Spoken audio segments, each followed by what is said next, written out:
Como podemos relacionar a ética ao meio ambiente, se a ética é um tema particularmente relacionado ao nosso eu? Todos os problemas atuais baseiam-se no desrespeito da relação do homem com o meio ambiente.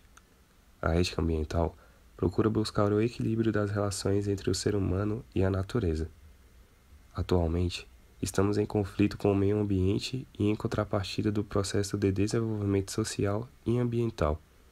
Devemos levar em conta quais os principais efeitos da ação do homem na natureza. Precisa haver uma mudança radical em nossos paradigmas. A ética ambiental procura a conscientização ambiental, a preservação ambiental e, consequentemente, a melhoria de qualidade de vida individual e coletiva. A relação da ética com a sustentabilidade envolve uma preocupação com as futuras gerações, garantindo que não estragaremos as condições de vida dos que virão no futuro.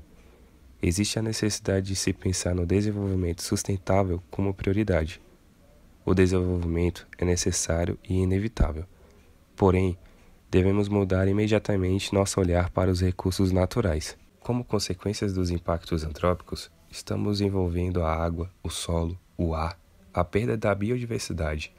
Nossa casa, a nossa terra, sofreremos uma queda significativa na qualidade de vida, que refletirá diretamente na falta de suprimento de alimentos, na manutenção da saúde.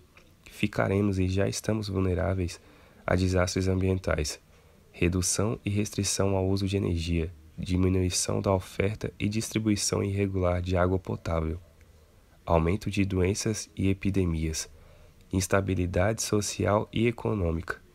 Precisamos imediatamente promover a ética ambiental em todos os setores, dar conhecimento e informações a todos, para que possam refletir e colocar em prática um novo paradigma.